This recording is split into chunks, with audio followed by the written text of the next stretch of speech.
मामा. गणपतीचा आदला दिवस. सगळीकडे मांडव पडलेले.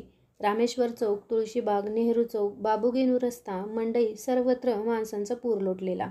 गर्दी कापत मी आणि माझी मैत्रीण विश्राम बागवाड्याकडून चालतोय. तुळशीबागेत शिरलो. तुळशीबाग, गणपतीचा मांडव ओलांडून आम्ही फुल बाजाराच्या दिशेने निघालो.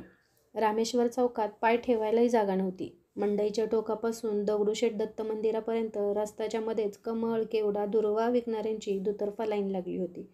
धडधाकट पुरुष, तरुण, मुले खांद्यावर कमळाचे भारे घेऊन, हातात केवड्याची कणसे घेऊन हटकत होते. ऊन, मी म्हणत होते. नेहमीच्या फुलविक्याकडे शिरलो. त्यांच्याशी जरा गप्पा मारल्या. 3 ते 4 दिवसांची फुले घेतली. यादीप्रमाणे सगळी फुले घेतली होती. फक्त कमळ आणि केवडा राहिले होते. समोरच कमळ विकणारे बादलीत कमळ घेऊन बसले होते. कमळ कसे दिले? 20 रुपये.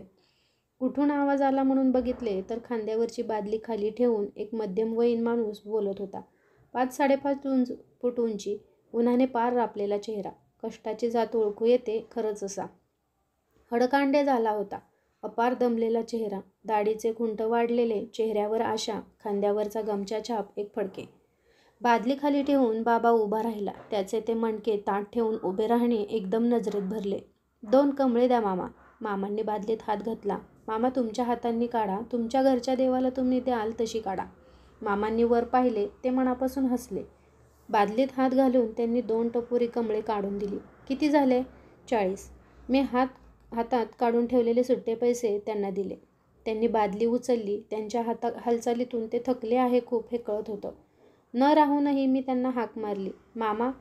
ते मागे वळले. सकाळपासून खाल्ले का काही तुम्ही? ते कसेनुसे हसले. नाही. वडापाव खाणार? हो, खाईन. चला मग. आम्ही दोघी आणि मामा वडापावच्या शोधात निघालो. चालत चालत बाबूगेनू पार्किंगच्या दिशेने येत असता उजव्या बाजूला अलीकडे एक बऱ्यापैकी हॉटेल दिसले. हॉटेलचा रागरंग बघून मामा दरवाजात थबकले. आम्ही मामांना घेऊन आत शिरलो. एक टेबल पकडून बसलो. मामा भिरभिरल्या नजरेने सगळीकडे बघत होते. मामा, काय खाणार? काय सांगाल ते मॅडम. आम्हाला काय कळतं इथलं? माझ्या घशात दाटले. मामा, जेवणार का? मामांनी माझ्याकडे बघितले. एक क्षण त्यांचे डोळे ओले झाले. जेवतो की. काय सांगू तुम्हाला जेवायला? डाळ भात किंवा डाळ रोटी सांगा. मामांसाठी 2 बटर रोटी आणि डाळ फ्राय सांगितले. मामा, कुठले तुम्ही? आम्ही परभणीचे. इकडे काम शोधताय का? हो.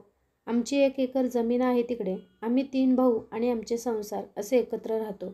एका एकरात 3 घरे कशीबशी चालतात. मोठा भाऊ अपंग आहे. तो तिथेच असतो.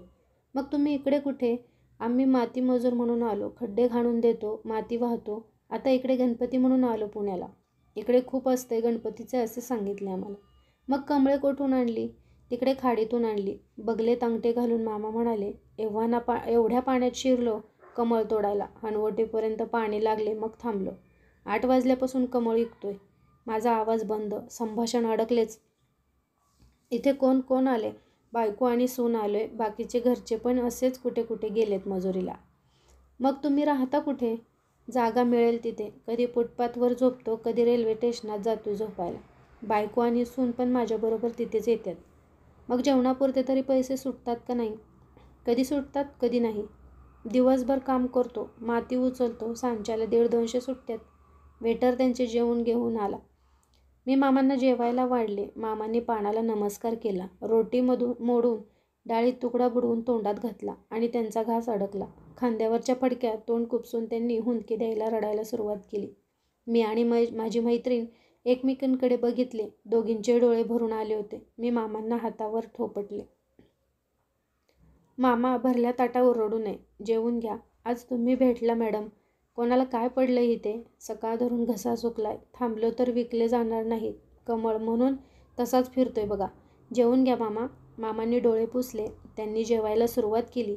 दुसरी रोटी झाल्यावर मी विचारले, मामा, अजून रोटी सांगू का? नको मॅडम. मामा पोटावर हाताने थोपटून म्हणाले. आमची भूक एवढीच असते बघा.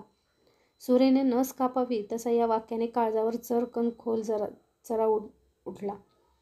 बरं, मग बायको आणि सुनेचे काय? आता माझे खायचे पैसे वाचले, त्यात त्यांना खायला घालतो. आम्ही उरलेली डाळ, भात, 4 बटर रोटी आणि अजून 1 डाळ असे पार्सल करून मामांबरोबर दिले. मामा, गरम आहे. गेलात की लगेच खाऊन घ्या. बोलता बोलता बिल देऊन आम्ही हॉटेलच्या दारात आलो. ध्यानीमनी नसताना अचानक मामा आमच्या पाया पडले. आम्ही पटकन मागे सरकलो. मामा, आम्ही लहान, आमच्या पाया नका पडू, आशीर्वाद द्या. भले करेल माऊली तुमचे, असे म्हणून मामा डोळे पुसत वळले आणि गर्दीत मिसळले. हॉटेलचा स्टाफ, बाकीचे कस्टमर आमच्याकडे बघत होते. एक दोन कौतुकाच्या नजरातही त्यात होत्या. आमचे मात्र आवाज बंद होते. गाडी काढून घरी येईपर्यंत आम्ही दोघी शांत होतो. काय म्हणायचे होते त्याला ते आम्हालाच उमगले नव्हते. हे सगळे लिहायचे उद्देश मात्र सुविचार इत्यादी नाही आहे. या गोष्टीला आज 3 आठवडे झाले असले तरी पण कुठेतरी ते तुटलंय जे सांधले गेलेले नाही अजून. यात आम्ही काही फार मोठे केले नाही त्या दिवशी, असेही करेच नाही.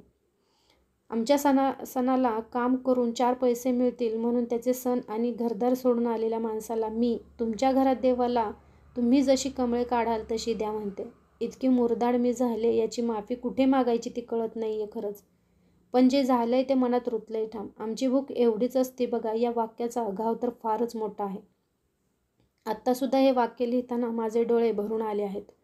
तोडून दिवसभर कोरड्या घशाने पळून पळून 100 रुपयांसाठी टाचा झिजवणाऱ्या माणसाबरोबर 20 रुपयांची घासाघीस करणारेही बघितले त्या दिवशी.